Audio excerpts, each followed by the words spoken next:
Animation becomes extremely difficult without asking yourself a very important question. These are seemingly simple concepts, but having not asked yourself this, you can end up in an endless loop of mental stress and headache. The question is, should I learn illustration techniques or animation skills first? I'm here to explain that creating a deep insight for illustration skills can help you tremendously in the long run of animation techniques. You will be drawing all the time in animation, but having a basis of solid drawing and illustration skills to fall back on will make creating the most complex animations simpler. Remember, you are just drawing pictures to give the illusion of movement. And with that said, let's try to make some animations. So you can't make walking animations. They were tough for me too, so let's try and fix it. Starting off with that this walking animation is quite literally just a loop. Let's break it down. The pose of contact comes first, which is basically just when the leading foot touches the ground. Draw two of these on different frames, but the legs will be in reverse, like this. Then we place a frame in between those frames and draw the passing pose.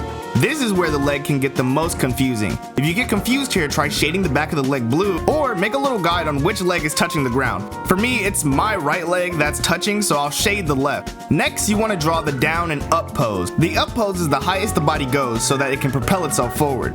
This would go in front of the passing pose we just did. Next is the down pose, when the body's at its lowest point. This is where the foot bends, getting ready to take off for its next step. It goes in front of the first contact pose and behind the passing pose that we just did earlier. Last, we just have to repeat these steps so we can return back to the first frame and make it a cycle. Try testing out a bunch of different emotions when you get the hang of your walks. But now that you understand how to make a walk, let's try and make a run. Running cycles in this direction can easily be overcomplicated when all they have to be is a simple loop. Let's begin this loop with our first element, the contact pose. These poses are similar to the walking cycle. It's when the foot makes contact with the floor. In between these poses, we want to draw the passing pose. Getting confused on which leg is passing is easy to do here, so try making a little guide or shading the leg going to the back of the body. Last, we want to draw our down poses. The down pose is the lowest the body will go to absorb the impact from running. Repeat these steps on the opposite side so you have a run. Try making a bunch of different variations of these type of runs.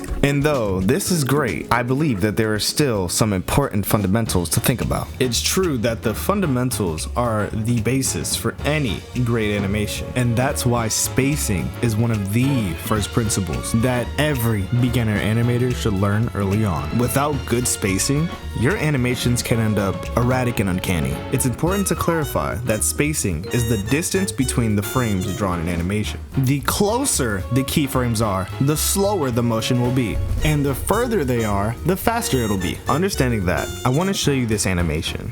You tell me if you can notice the difference in the spacing of this animated punch. In the beginning, you can see how close spacing is together, and as it launches forward, the spacing gains more distance, but when it pulls back into the body, the spacing gets closer again. I believe timing is the second most important principle that any beginner animator should start to understand early on. Without good timing, your animations can end up stiff and boring. However, I'm here to clarify that timing is the time and rhythm it takes for your animations to do an action. Take a look at these bouncing balls.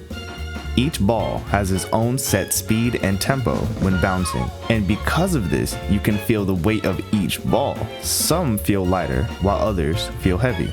This would be your rhythm. Some animators like to use stopwatches, and others tap their fingers onto their desk to feel the rhythm in the animation to make it more fluid. Try doing these tempos and rhythms when you're making your next animation.